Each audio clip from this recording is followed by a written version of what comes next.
Charlie Lamdin is the founder of BestAgent and presenter of Moving Home with Charlie. The problem is not estate agents. The problem is the control and power behind the scenes that sets the rules of the game in the industry. The fact that I just don't go along with the whole industry bullshit narrative doesn't mean I'm not on your side. To have any chance of delivering more movers a better moving experience, I've also got to solve the problems that good agents are facing. And that's what I'm here to do.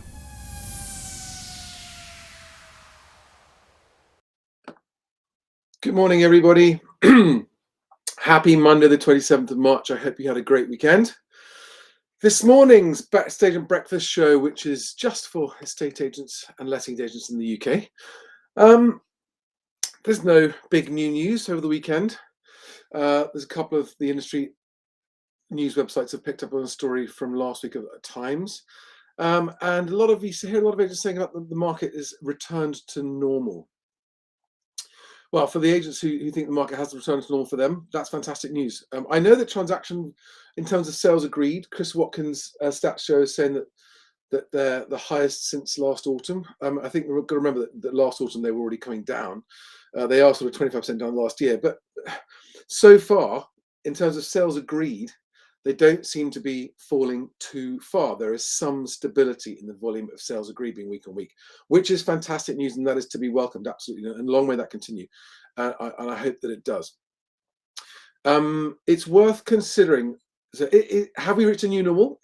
Because to me, normal means, oh, this is going to be where the market stays now and it continues like this. I think that's an overly optimistic view, given the major spectres we've got of the instability in the banking sector, that if it does continue to rumble on, will eventually rumble into a lending problem. But hey, it's a perfectly reasonable thing to disregard that until or unless it happens as an agent. I get that too. So at the moment there's no problem with lending, so the market's normal. Okay, that's fine. With prices, obviously they vary regionally massively. But the land registry, with its 5-month delay, is now reporting January's prices down 1.1% nationally, which is reflecting transactions from last August, which is before the mini budget happened in September. So I think that we've got this big 6 to 9 month lag on the effectiveness of land registries reporting. I don't think we've yet seen that come through. So I would caution agents. I mean, unless you disagree that the average conveyancing time is 5 months, which the Rightmove's figures those are, then you've got to accept the fact that those land registry figures are for August last year, approximately on average. And if we haven't yet seen the transaction prices come through to official confirmed land registry figures since the mini budget last year, then that does suggest that they're going to fall further, at least in the short term. I'm not making long-term predictions with this comment, but just in the short term, you should be expecting that. Just with mortgage approvals dropping to 7-year lows in February, that would also suggest it. So all of the indicators suggest that we haven't yet seen the end of price falls. I'm not talking about long-term. Okay, I'm not saying 3 years, 35%. I'm just talking about the next few months of what's likely to happen, because I know as an agent that's where you're really thinking. You're thinking the next 3 to 6 months. You're thinking your existing pipeline. You're thinking getting your existing deals over the line. Yeah, I mean, for many agents, I know that it feels relatively normal now. Normal as in not pandemic spike levels, but pre-pandemic sort of activity levels. And I get why some agents are saying that. And long may that continue. 2 stories I want to touch on this morning. So number one, just for those of you who have movers who may or may not be affected by banking crises, and especially in their confidence levels. So on Bloomberg, that was the headline last night. Investors brace for another week of volatility, which is basically uncertainty. So there's still enormous banking uncertainty. There was a study done by Stanford University in America, one of the top universities, last week, suggesting that the banking situation has a lot further to go. At least 180 more banks are expected to be affected by it in the coming months. Not this week, but in the coming months. What we do have this week, though, in Europe, is this is on Reuters this morning. Banking sector central banks called on to do more. So central banks called on to do more means that they want the Bank of England, etc., to do more to stop banks that are in trouble. Now, Deutsche Bank is one of Europe's biggest banks. It is currently the one that's experiencing the biggest sell-off by investors. And if Deutsche Bank were to fail or to need a government bailout, that would send shockwaves through the industry as well. Not going to happen this week, I don't think. But if you're an agent that likes to be up to speed with these things when talking to your clients, I thought you might like to know that. Now, onto industry news. This is Property Industry Eye picking up a story from last week, which was in the Times, about whether the Times named Connells as an agent adopting illegal conditional selling tactics. I have linked to this in the description below this video on YouTube, and I recommend you go and read it. All right, it's an important thing to be aware of. I think that the article talks about how they get away with it by not putting anything in writing, and if they haven't got anything in writing, they can't be prosecuted for it. But I think it's troubling for the whole industry if the UK's largest estate agency brand is behaving like this. Because, as we know, any bad news about estate agents tends to tar everyone with the same brush in the media's eyes and in the public's eyes. And I think that all agents who are aware of whether this happens or not, and I know some of you are, a lot of you used to work at Connells and then go and work somewhere else. I think that pressure from within the industry to stop this would actually go a long way. So any high profile agents who want to go to the media and say, yeah, there are some bad guys doing it, but it's not all of us. And it's really important that the public knows that this is not a practice that's carried out by ethical agents who care about their customers. We would not force people to use our in-house broker in order for them to have a viewing on a property.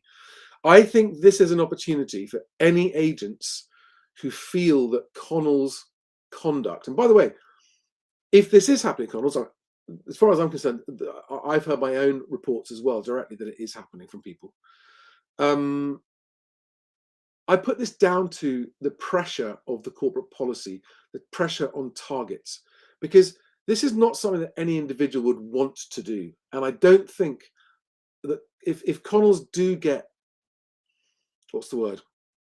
If this ends up being proved to be true, then you can expect Connells to try and talk to use a few bad eggs and blame it on the staff rather than their policy, which would be utterly disingenuous of them to do. But it's what they'll do, of course. But as a practice, it's really important that good agents quickly make a stand against this sort of thing. Join in the publicizing of it. You can share this story. Share the story from the Times with your local market, right? With your local mover market, and say, look what Connells has been up to.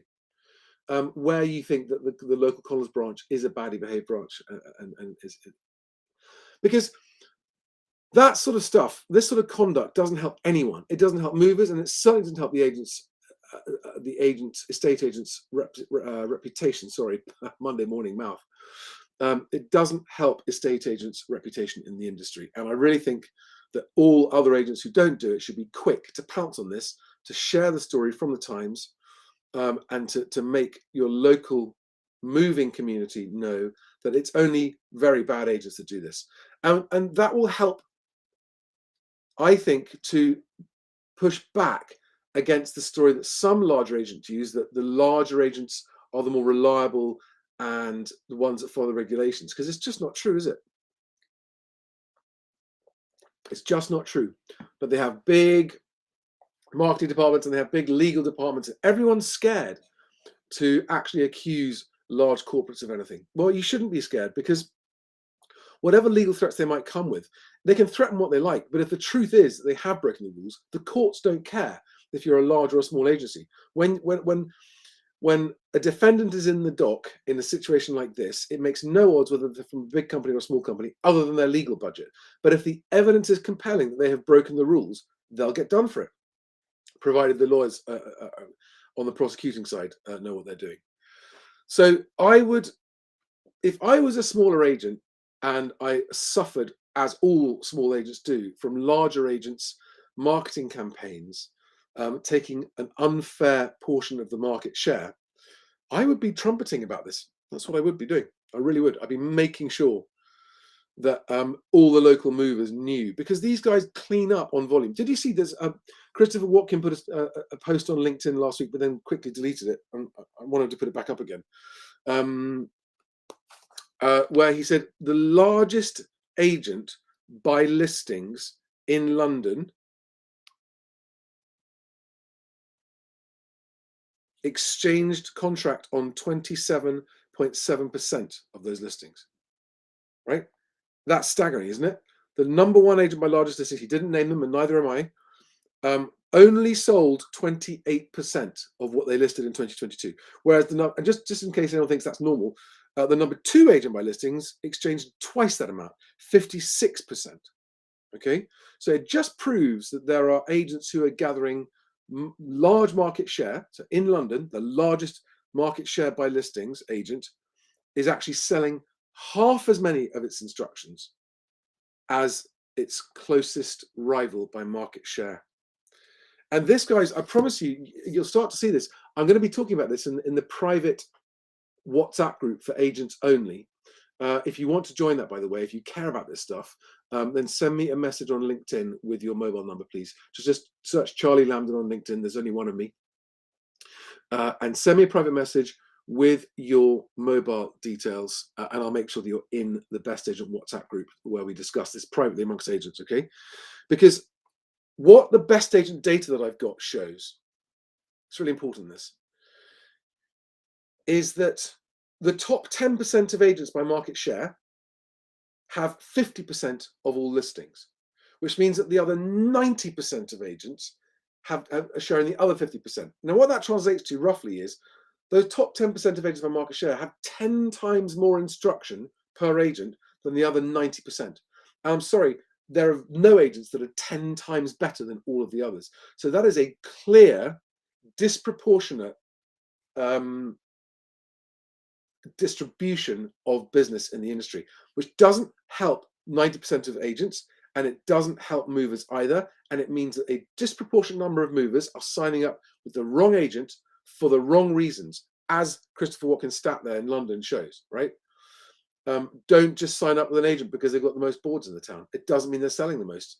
And that's I'm actually going to talk to Christopher. I want to get this data out there, because without naming names, it's a concept that everyone needs to understand. Really important concept. All right, guys. So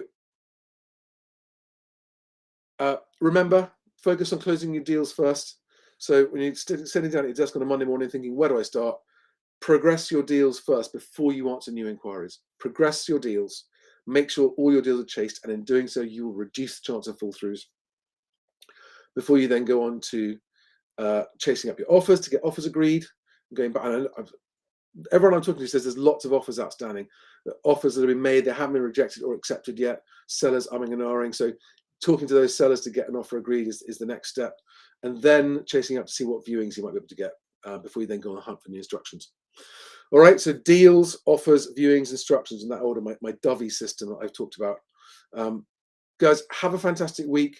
And send me your stories about poor mover behavior, okay? On the Moving Home with Charlie channel, I want to make everyone understand that although there is bad conduct in a estate agency, there's also very bad conduct amongst the mover community.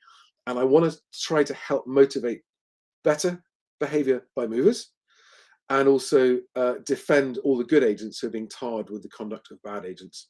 Have a great week. Send me your number if you want to join the Best Agent WhatsApp group. And otherwise, I'll see you tomorrow morning. Thanks, guys. Bye-bye.